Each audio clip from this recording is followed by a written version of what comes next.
여로보암은 큰 용사로 부진한 사람이라고 밝히고 있습니다.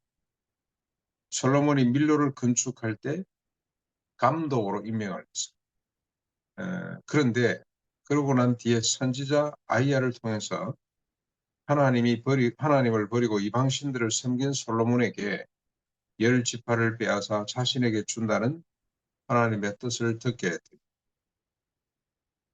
그러나 하나님이 사랑하신 다윗을 위해서는, 그리고 하나님이 이름을 두기 위해서 선택한 예루살렘 한 성읍은 그대로 두실 거라고, 한 지파 그리고 예루살렘 성읍은 계속해서 그대로 보존할 것이라고 말씀하는 것을 듣게 됩니다. 예.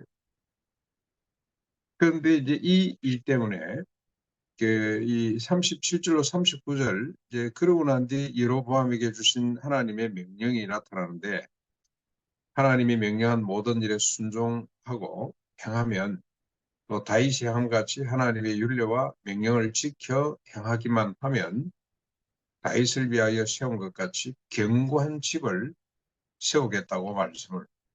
네, 하나님이 여로보암이 만약에 잘 했더라면, 우리가 잘 아는 대로 여로보암이 왕이 되자마자 북쪽 열 지파를 떼서 북쪽 이스라엘을 이제 세우게 되는데, 왕이 되자마자 금송아지를 만들어서 하나님을 대신하는 엉터리 짓을 합니다. 그러나 그렇지 않고 다윗처럼 하나님 말씀을 순종했다면 그를 통해서 하나님이 계속해서 뜻을 펼치고 그 나라를 견고케 할 것이라고 약속을 했습니다. 여로보암이 제대로 했다면 참 좋았을 뻔했다는 생각이 듭니다. 그리고 40절, 이 일로 인해서 솔로몬이 여로보암을 죽이려고 합니다. 이 소식을 들은 것 같죠. 그리고 이제 여기 힘을 얻어서 여로보암이 사람을 동원해서 세금을 깎아달라는 그런 요구를 하기도 합니다. 일종의 요즘 같으면 데모를 하는 거죠. 그랬다가 솔로몬의 미움을 받고 예굽으로 망명을 하게 됩니다. 애굽 왕 시삭이 솔로몬이 죽을 때까지 여로보암을 보여주는 거죠. 앞으로 제복감이 될 만하니까 앞날을 생각해서 망명 사람들을 잘 대접하는 것처럼 지금 이 여로보암을 이 시삭이 잘 대접을 했습니다. 그리고 이제 솔로몬이 드디어 41절부터 43절까지 솔로몬이 죽고 그 아들 르호보암이 이 왕위를 이어받게 됩니다.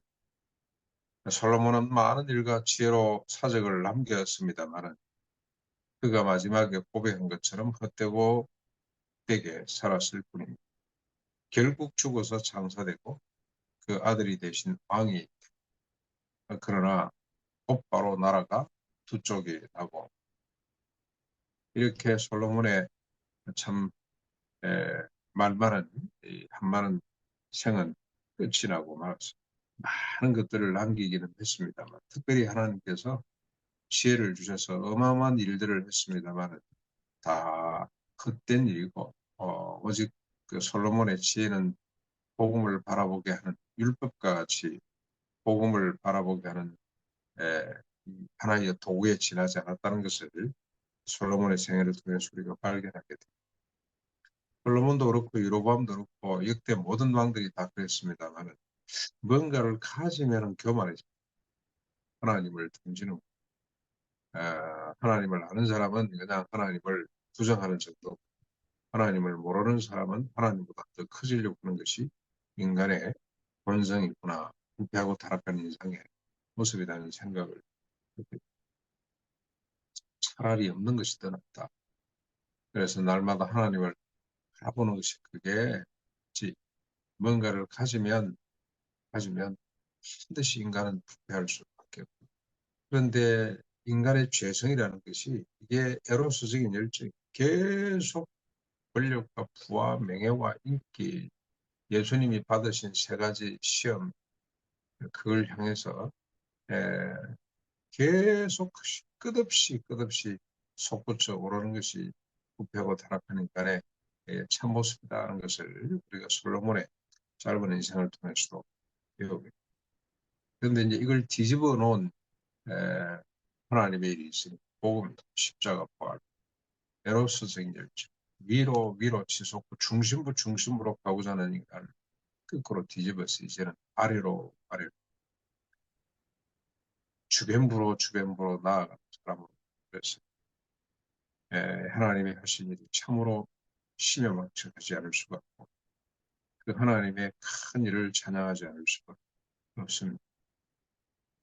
오늘도 우리가 솔로몬의 생애를 이제 마감하면서 1왕기상에 나오는 솔로몬의 생애를 마감하면서 권력과 지식과 부와 쾌락이라는 헛된 것을 쫓지 않고 꼭대기를 향해 나아가는 삶을 돌이켜서 주변부로 그리고 하반기 때 우리가 손을 맞잡고 아래로 흘러내려 나란다운 삶을 살아낼 수 있기를 주님 내려옵시고